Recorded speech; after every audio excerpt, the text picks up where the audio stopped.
Oi, gente, sejam muito bem-vindas, bem-vindos e bem-vindos a mais uma palestra da segunda jornada do Setembro Amarelo. Meu nome é Mariana de Freitas e sou coordenadora discente de pesquisa da Liga Acadêmica de Saúde Mental e Psiquiatria da UFTM. Essa liga é mais conhecida como LASMP e é quem está organizando esse evento para vocês. Bom, antes de apresentar o próximo palestrante, eu só gostaria de lembrá-los que no primeiro vídeo do evento tem todas as informações certinhas que vocês vão precisar para saber como que o evento vai funcionar. E é muito importante que vocês assistam ele. O link para o acesso está aqui na descrição. Então, se você ainda não viu, vai lá, assiste e depois volta aqui, tá? Dando sequência para quem já assistiu o vídeo, se inteirou sobre todas as regrinhas, nossa aula de agora será com o incrível e maravilhoso Marcos Vinícius, mais conhecido como Marquinhos do SUS. E ele é estudante do curso de Medicina da Universidade Federal de Minas Gerais, é coordenador geral da Direção Executiva Nacional de Estudantes de Medicina e militante do Grupo Afronte. Ele veio falar hoje para a gente sobre um tema muito importante, que é saúde de fato, a determinação social no processo do adoecimento mental. Parece um pouco complexo e ele vai aprofundar mais sobre, só que é basicamente explicitar como as condições de vida implicam na saúde mental das pessoas. Isso é muito importante. Então, tenha uma boa aula, gente. Eu aposto que vocês vão aprender muito. E seja muito bem-vindo, Marquinhos. Bom, galera, boa tarde, bom dia, boa noite, dependendo do horário que vocês estiverem acompanhando isso aí.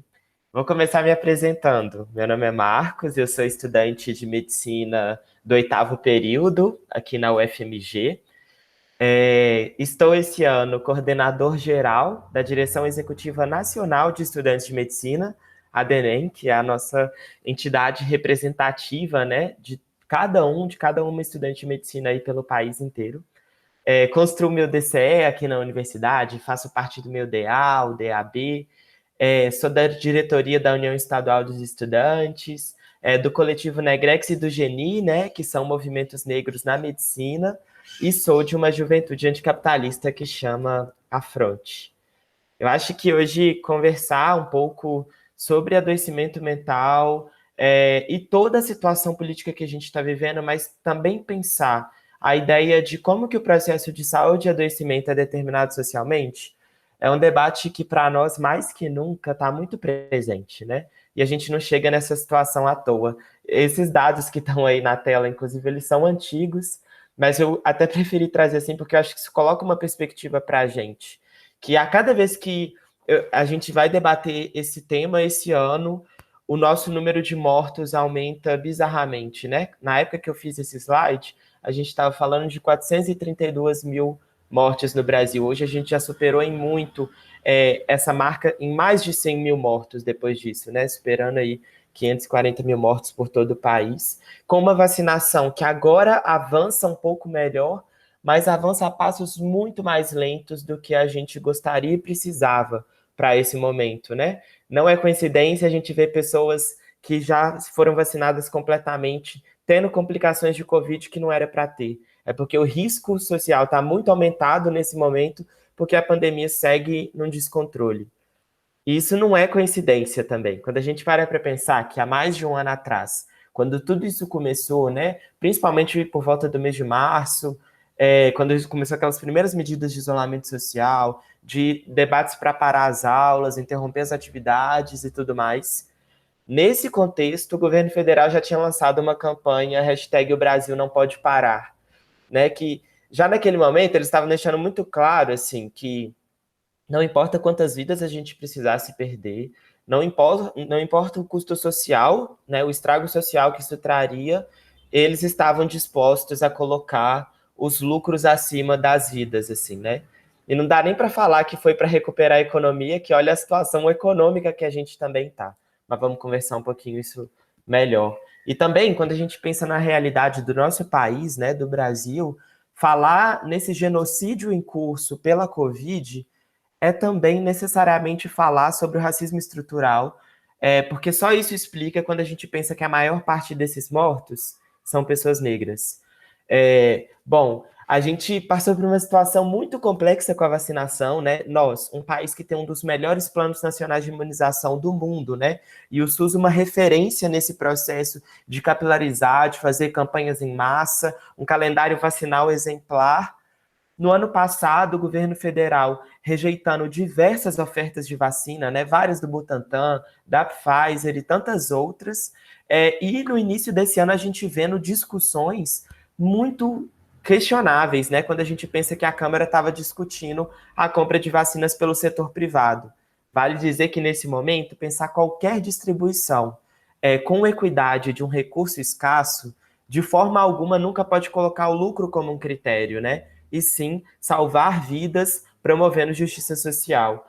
E aí, eu lembro também, né, que quando a gente estava lá por volta de março, abriu a agência pública, soltou essa pesquisa filtrando os dados de vacinação no nosso país. Na época, a vacinação estava bem inicial ainda, né? A gente estava falando de menos de 10% de vacinados com primeira dose, mas já naquele momento o Brasil tinha vacinado o dobro de pessoas brancas do que pessoas negras.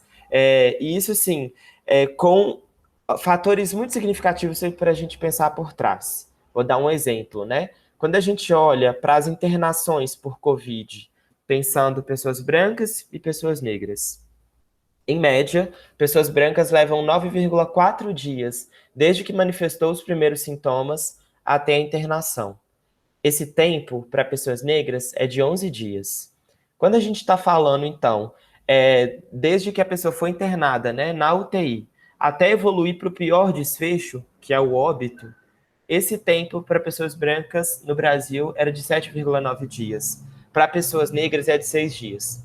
Ou seja, o que a gente está dizendo é que para a Covid, não é, para além de vários outros fatores que a gente vai conversar um pouquinho melhor aqui hoje também, o fato da gente ser a maioria entre os mortos tem também a ver com esse outro aspecto aqui, que pessoas negras demoram mais para acessar o serviço necessário quando elas complicam diante do quadro e evoluem mais rápido para óbito, uma vez que alcançaram o serviço.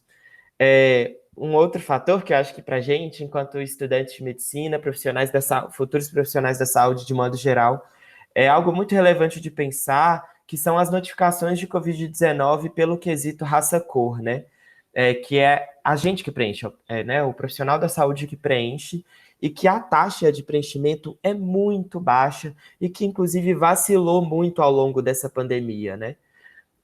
Bom, já vou chegar lá onde é que eu tô querendo, o que eu tô querendo dizer com tudo isso, mas vamos se ater um pouquinho mais no que aconteceu esse ano.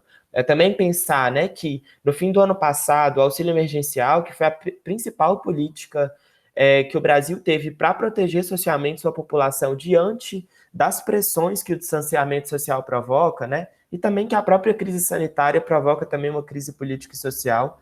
Esse auxílio emergencial, que o governo federal foi obrigado a pagar, porque não foi iniciativa deles, né, foi aprovado no Congresso, ele encerra em dezembro. Já em janeiro, a gente já tinha um anúncio de ter a previsão de 2 milhões de novos pobres no nosso país, e que impacta num cenário que é muito real para cada um que está aqui. Que é pensar, por exemplo, que no início desse ano, né, quando eu estava atendendo lá na pediatria no centro de saúde, a gente atendeu uma paciente que a principal queixa dela não era uma infecção, não era doenças infectoparasitárias, não tinha a ver com outras questões relacionadas a um acompanhamento longitudinal. Na pediatria, o principal problema era ela estava com atraso do desenvolvimento neuropsicomotor, com a provável etiologia de não estar se alimentando bem. Ou seja, o principal problema de saúde daquela criança era fome. E aí, como é que resolve isso no consultório, né? Talvez é isso o tipo de resposta que a gente não costuma ler quando está olhando para um livro de fisiologia, um livro de clínica médica, mas que é um dos maiores problemas, inclusive de saúde, nesse momento que a gente está vivendo.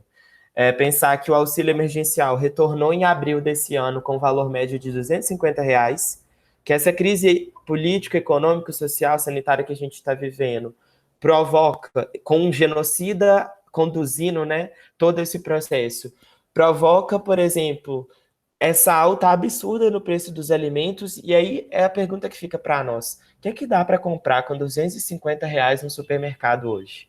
Isso alimenta uma família pelo mês inteiro? Porque é esse o valor que o auxílio estava sendo. O cenário que a gente vive nesse momento, então, é que a fome cresceu e pela primeira vez em 17 anos mais da metade da população não tem garantia de comida na mesa, né? Ou seja, vive algum nível de insegurança alimentar, vive os problemas que essa paciente na pediatria que a gente atendeu está vivendo.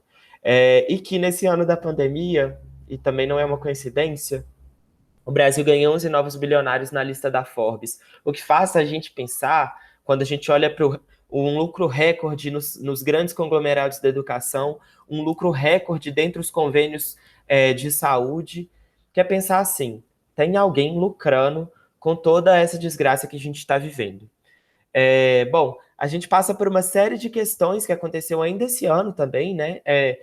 Só de pensar a aprovação da lei orçamentária anual, no pior momento da pandemia, que foi março e abril desse ano, né? Quando a gente viu colapso por todo o país, indicadores terríveis, 4 mil mortes diárias e coisas do tipo, o governo federal cortou do meio ambiente, cortou da educação, cortou da ciência e da tecnologia, cortou 1,75 bilhão de recursos no censo demográfico, que na prática, por hora, inviabilizou a realização do censo, né? E cortou 34 bilhões da saúde, que pode até ser pouco, quando a gente olha para o total do montante do orçamento da saúde, mas pensa bem, qualquer corte, num momento em que o país estava passando por colapso sanitário, é um verdadeiro absurdo, assim. Enfim, quando a gente olha para o debate dos orçamentos, dá para explicar isso de várias outras formas, mas eu acho que eu vou parar por hora por aqui com essa apresentação para a gente conversar um pouquinho sobre outras questões, que tem a ver com o seguinte: o que é saúde, no fim das contas, quando a gente pensa todo esse cenário social? E aí, quando a gente vai estudar na faculdade, né, em várias disciplinas, nas disciplinas de saúde coletiva, na atenção primária e por aí vai, aparece para nós o conceito clássico lá da OMS, né, que saúde é o completo bem-estar biopsicossocial da década de 90 para cá.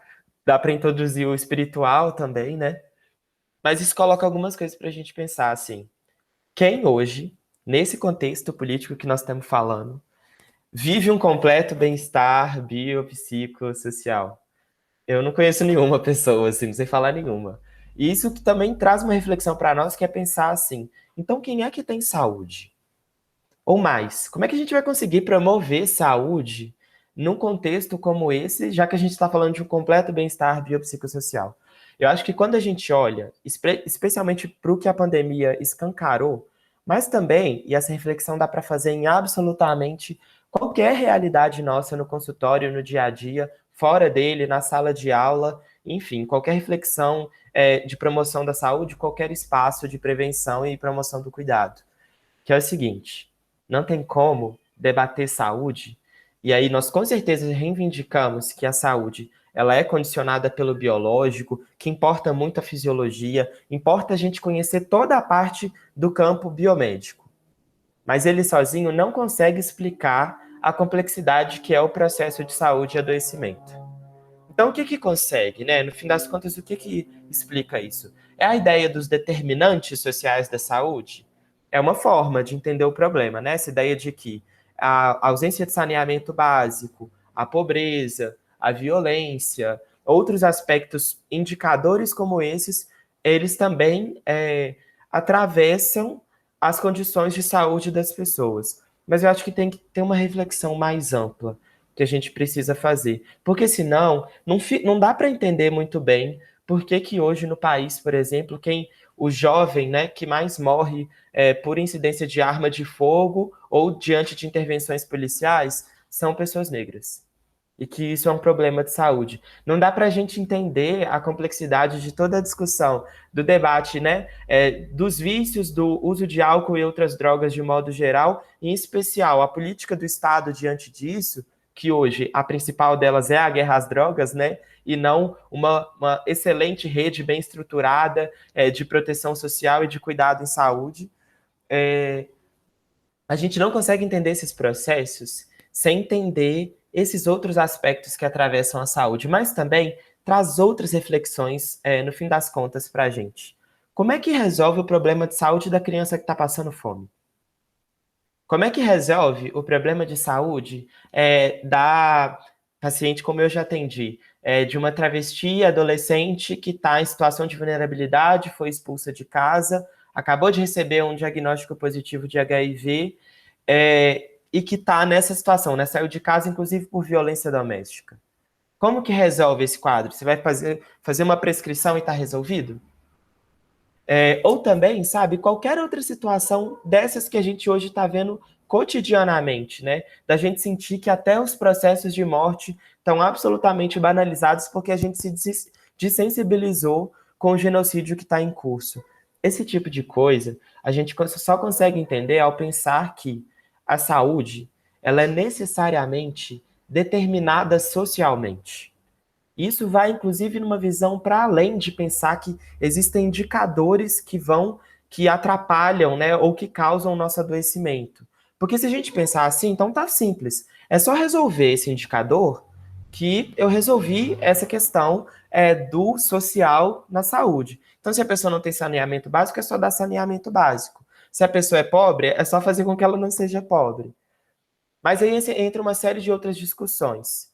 Porque se a gente pensa, né, que apesar de todas essas ações, hoje a gente vive um país que mata mulheres todos os dias pelo feminicídio, que assassina pessoas LGBT cotidianamente com a homofobia, com a LGBTfobia de modo geral, que assassina pessoas negras, encarcera sistematicamente, impele as periferias ao desemprego, às prisões. Como é que resolve esse tipo de problema na clínica? Não resolve só na clínica, né? E eu acho que isso também levanta para nós essa outra parte da reflexão, que é pensar assim: existem estruturas sociais que determinam o processo de saúde e adoecimento. E por quê? Porque isso que a gente chama de saúde, ou essa entidade que a gente chama de doença, ela é construída na relação com o outro. E nessa relação em coletividade que a gente vive. Não dá para falar de nenhuma forma de adoecimento mental, não dá para falar de insuficiência cardíaca, de hipertensão, de diabetes, de desnutrição, de violência, sem entender como está estruturada a nossa sociedade. Porque ter qualquer doença no Brasil, ou ter nos Estados Unidos, ou ter na Inglaterra, ou ter em Angola, ou ter em outro lugar do mundo, importa, porque vai depender se tem sistema universal de saúde ou não naquele país. Vai depender do quanto de desigualdade ou não nós estamos falando. Mas, no fim das contas, depende também de entender que a gente vive numa estrutura desigual, né, num sistema que é o capitalismo, que nos separa em classes e que é baseado em relações exploratórias e de opressão. Quando a gente pensa toda a lógica, né, que o racismo vive hoje na nossa sociedade, mas também o machismo e o patriarcado, toda a lógica da imposição da reprodução social, isso só faz sentido quando a gente entende que essas são estruturas que estão todas conectadas, né, e elas definem todas as nossas relações sociais. Desde a minha relação interpessoal, e é aí que, por exemplo, se aplica uma violência direta de uma pessoa contra a outra, né? Que é o que a gente mais está acostumado a falar quando escuta essas opressões, mas que elas estão muito para além disso. Elas estão no lugar que é determinado para as pessoas estarem na sociedade. Elas estão nas instituições que cotidianamente atualizam essas regras e reinventam essas práticas de exploração e opressão. No limite, elas estão nessa estruturação mais ampla de como a nossa sociedade se organiza como um todo. Parece, assim, uma viagem, né? Falar que, assim, poxa, não, mas será se isso não extrapolar demais o que é a noção de saúde? Em alguma medida, é sim extrapolar, mas em outra medida é só assim que a gente consegue também repensar o que pode ser uma clínica, né, uma prática médica que seja antirracista, que lute pelas mulheres, que lute pela dignidade das pessoas LGBTs, que combata o capacitismo, inclusive dentro da nossa área da saúde, mas que também consiga ser realmente uma saúde que transforme a realidade, que transforme as relações sociais. Se a gente consegue consensuar aqui que muitos dos nossos problemas, né, de saúde, eles são completamente afetados pelas relações sociais, para a gente conseguir ir na raiz desses problemas e mudar essa realidade, a gente tem que também mudar como a nossa sociedade se organiza hoje. Mas isso significa que não tem nada, então, que dá para fazer na clínica, né? Chega um paciente que a queixa, né? Vou dar, sei lá, um exemplo que eu consigo relacionar, inclusive, subjetivamente, né? Que eu acho que é a trajetória de muitas crianças negras aí pelo país, que é pensar assim, chega no consultório, tá tendo problema na escola, era super engajado, super participativo, e comunicativo, mas essa criança passa, a partir de um determinado trauma, se encolher, ficar muito mais retraído, o desempenho na escola diminui, começa a se isolar socialmente dos colegas, enfim, demonstra de fato um sofrimento, sabe? Como que a gente faz quando esse problema, o problema desencadeador disso, é, por exemplo, sofrer discriminação racial, né? E essa vai ser a realidade de boa da maioria da população brasileira quando a gente pensa que a maioria da população é negra. Mas assim, o que que dá para fazer na clínica? Tem muita coisa que dá para fazer. Mas a maior parte dessas estratégias, dessas soluções singulares que a gente vai encontrar no dia a dia, pensando o que determina socialmente o processo de saúde e adoecimento daquele sujeito, se a gente não reconhecer essas estruturas sociais, tem muito pouco que dá para fazer. Porque normalmente aí, vamos dialogar com a escola, vamos prescrever uma medicação, vamos conversar com a família. Só que parte disso, por exemplo, tem a ver com encontrar uma forma que aquele sujeito aprenda a resistir ao racismo na nossa sociedade. Porque ele não vai acabar, né? Não adianta só a gente não querer que o racismo exista, que ele deixe de existir para isso, né? Ele só vai deixar de existir com a nossa luta social para conseguir transformar essa realidade que a gente vive. Mas enquanto sujeitos, e pensando também os nossos processos, né, de adoecimento mental, mas também de saúde mental, passa por encontrar essas soluções singulares. Não é à toa que tem muita gente que usa uma definição de saúde que eu acho que cabe, em grande medida, para a gente pensar essa complexidade, né? Que é a ideia de que saúde é a capacidade de lutar contra tudo aquilo que nos oprime. E talvez encontrando essa solução singular, a gente tenha forças para lutar coletivamente para transformar essa realidade como um todo. Eu comecei essa apresentação, né, trazendo um pouco dessa conjuntura que a gente está vivendo hoje nesse momento. Vou apresentar a tela de novo para tentar trazer alguns outros pontos. Essas fotos são do Partido dos Panteras Negras, né? Uma organização negra revolucionária lá nos Estados Unidos do século passado. A gente está muito acostumado, quando fala de Panteras Negras, a olhar e imaginar esse tipo de fotos aí, né? Pessoas com essa boina, com a jaqueta de couro, armadas e coisas do tipo. Uma coisa que muita gente não sabe é que uma das principais ações de mobilização dos Panteras Negras era baseado nessa ideia de solidariedade de classe.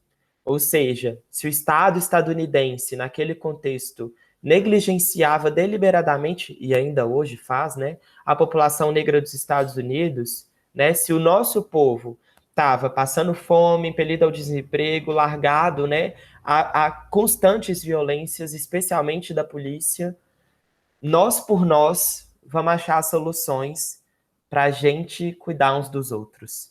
Eu acho que aqui tem uma lição histórica muito bonita, que é pensar que os Panteras Negras faziam essas ações de solidariedade, né? Esses comitês que eram por bairros, assim, que alimentavam boa parte das crianças da comunidade, que faziam esses vários grupos de estudo, era essa noção de uma solidariedade, né? De um ajudando o outro, que não serve para no sentido da caridade, mas que serve no sentido da nossa organização, da gente devolver uns aos outros o poder que foi tirado de nós, para a gente ter dimensão que essa transformação social é possível, mas ela só será se for pelas nossas mãos, né?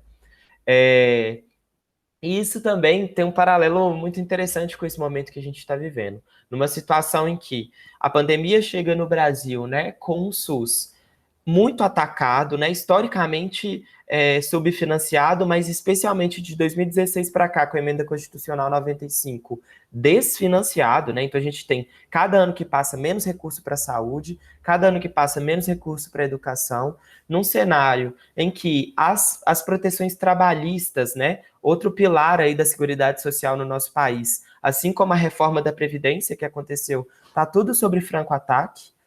E também a assistência social, né, que deveria justamente conseguir produzir os regimes de seguridade social para a gente conseguir estabelecer outras relações entre nós e também promover saúde, tudo isso sobre desmonte. Nesse contexto, né, num país em que o governo federal, principalmente, deliberadamente escolheu deixar as pessoas morrer, né, porque é escolha política, não é incapacidade técnica do Ministério da Saúde, isso aí o Brasil tem ampla experiência em lidar com essas situações. Nessa situação, então, que nos traz a todo esse contexto muito difícil que a gente está vivendo, boa parte das soluções para a gente se manter vivo são as nossas comunidades que encontram. Então, é pensar que nesse momento, né, mais de 80% das famílias que vivem em favelas dependem de doação para se alimentar, e as próprias comunidades que têm articulado isso.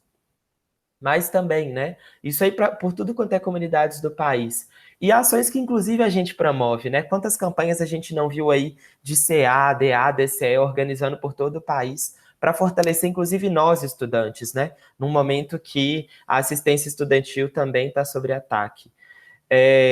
Tudo isso, sabe? Todas essas saídas, elas só vão se dar com a nossa mobilização. A gente já passou por muita coisa difícil de lá para cá, mas a gente também já produziu muita luta que realmente transforma a realidade. Como que a gente consegue, por exemplo, barrar os cortes, como aconteceram em 2019 e que estão agora colocados mais uma vez, com a luta coletiva?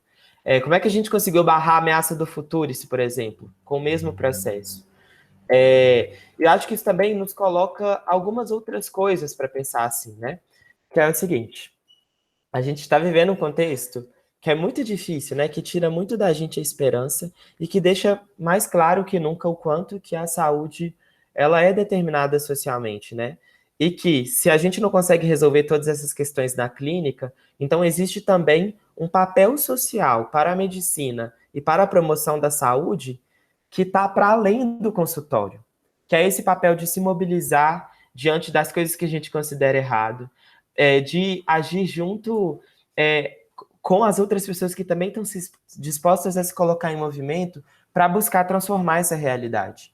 Quando a gente pensa, né, o que foram as instituições psiquiátricas na maior parte da medicina, da história da medicina ocidental, e como esse processo foi superado, foi por causa da nossa mobilização, da mobilização das e dos usuários, das pessoas que eram violentadas nesses processos, de atores sociais e atores dentro da academia que também estavam dispostos a sonhar e construir uma saúde mental que não fosse baseada na prisão, na privação de liberdade, na tortura e na violência. Uma saúde mental que fosse realmente construída a partir de processos coletivos de cuidado, que considera o sujeito em toda a sua complexidade ao pensar esse cuidado, mas que também repensa o que tem sido a nossa produção de conhecimento a respeito desses temas. Se a gente parar para pensar que foi a medicina, enquanto instituição, e hoje é fácil falar, né, porque a gente vive em um outro contexto, para falar assim, não, o que se produziu nesses períodos não era ciência de verdade, porque a ciência de verdade ela é neutra e ela não produz mal. Não é bem assim. O conhecimento científico ele é posicionado socialmente, porque se a saúde é um fenômeno que é construído nas relações sociais, a ciência, enquanto uma produção que quer agir sobre esse fenômeno, também é pautado nas relações sociais. E aí a gente é colocado diante de nós uma escolha que todo mundo precisa fazer, que é de que lado a gente quer estar nesse processo. Nesse momento de pandemia, a gente quer o lado, né, de quem está apoiando o genocídio, deixando a nossa população na situação que está, ou a gente quer apoiar o lado de quem acredita que nós poderíamos estar numa outra situação.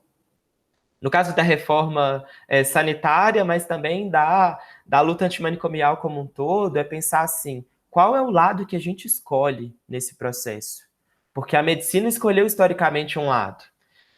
Mas também pensar que, assim, qual foi o lado que os médicos eugenistas escolheram aqui no Brasil não foi diferente, quando embasaram, construíram, inventaram e reproduziram o racismo científico. Quando a gente pensa que hoje a maior parte do conhecimento que a gente tem sobre a história natural de algumas doenças como a sífilis foi baseado em estudos que deixou 600 homens negros definharem e morrerem da doença, quando a gente já sabia que a penicilina curava, é uma escolha. Quando a gente pensa que parte das técnicas que a gente tem na obstetrícia foram inventadas fazendo experimentações em mulheres negras escravizadas, sem anestesia, é uma escolha. Mas nesse momento, também, quando a gente escolhe se posicionar do lado da solidariedade de classe, em defesa do Sistema Único de Saúde, em defesa de uma ideia de saúde que é tão radical que ela implica que é necessário transformar a nossa sociedade. Porque sem uma sociedade mais justa, não tem nenhuma possibilidade da gente desenvolver plenas condições de saúde. Eu acho que essas talvez sejam algumas ideias para a gente pensar uma clínica que seja antirracista, uma clínica que esteja a favor da vida e da luta das mulheres, que esteja a favor da dignidade da luta, né, de viver uma plena saúde sexual e reprodutiva, quando a gente pensa a pauta das LGBTs, mas também a favor de produzir uma saúde que realmente emancipe as pessoas. Isso só a luta coletiva produz. Eu acho que a mensagem hoje era um pouco a ver com isso. Acho que tem muita coisa para a gente pensar a partir dessa reflexão e muita coisa que dá para esmiuçar, mas essa também é um pouco da nossa tarefa. Trazer essas discussões para dentro da sala de aula, repensar em cada atendimento que a gente está fazendo, se essa é a saúde que a gente está construindo ali naquele momento, ou se estamos voltados para um projeto de saúde que é hospitalocêntrico, que é medicamentoso e medicalizador da vida, que é também patologizador, né, e normalizador de toda a diversidade que a gente vive hoje. Eu acho que até nesse sentido, o que a gente chama de normal, de patológico, de loucura, de sanidade, também é completamente atravessado por toda essa discussão e por isso talvez seja tão importante, hoje mais que nunca, nesse momento que a gente está vivendo, retomar esse debate e pensar quais são as saídas que a gente quer construir. Quando a gente olha para o século passado, aqui no país, e pensa que o pior momento político foi a ditadura militar, acho que dá para falar isso com tranquilidade, né?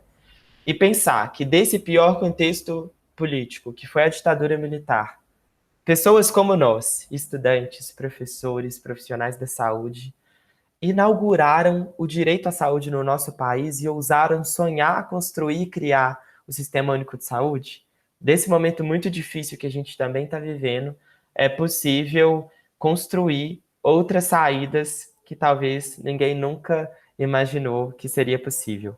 Bom, era isso um pouco que eu queria trazer, gente. Obrigado demais, estamos junto. Acompanhe aí a DENEM nas redes sociais, a nossa executiva de curso, que é onde a gente leva um pouquinho dessas pautas para a nossa construção no dia a dia. Gostaria de agradecer muito, Marquinhos, pela mensagem essencial que você passou nessa aula. E eu gostaria muito que todas as pessoas pudessem conhecer mais sobre esse assunto, por isso eu fiquei muito feliz que você tenha contribuído aqui com a gente, falado sobre isso. Agora, gente, só mais alguns recadinhos. No dia 29 de setembro, a jornada vai contar com 2 oficinas interativas, uma sobre ansiedade e estresse e a outra sobre depressão e luto. Em um momento tão conturbado quanto esse que a gente está passando, eu acho que esses temas tangem todos nós. Então, bora participar! A gente está preparando um espaço muito especial, com roda de conversa, arte, meditação, vai ser muito bacana. Para vocês se inscreverem, é só acessar o link que também está disponível aqui na descrição do vídeo. As vagas são limitadas, então quem tem interesse corre lá, vai ser muito bacana. Outra coisa, para quem quer receber o certificado de ouvinte, é preciso ter se inscrito previamente no evento e também ir anotando as palavras-chave que vão aparecendo aqui no canto inferior do seu monitor, ao longo das 14 palestras que vão ter nessa jornada. Essas palavras-chave vocês vão ter que colocar no formulário que vai ser disponibilizado no dia 28 e esse formulário vai ficar aberto até o dia 30, então vocês vão ter 2 dias para preencher esse formulário de presença. Vocês têm que ter 75% de presença no evento, então vocês têm que saber pelo menos 10 dessas palavras-chave. Se você perdeu alguma e tal, dá para você voltar, assistir de novo o vídeo, procurar, não tem problema. Enfim, gente, se tiver alguma dúvida, entre em contato conosco e a gente agradece muito mesmo por vocês estarem aqui compondo esse evento com a gente. E vamos nas oficinas, vai ser muito bacana. Tchau, tchau, gente.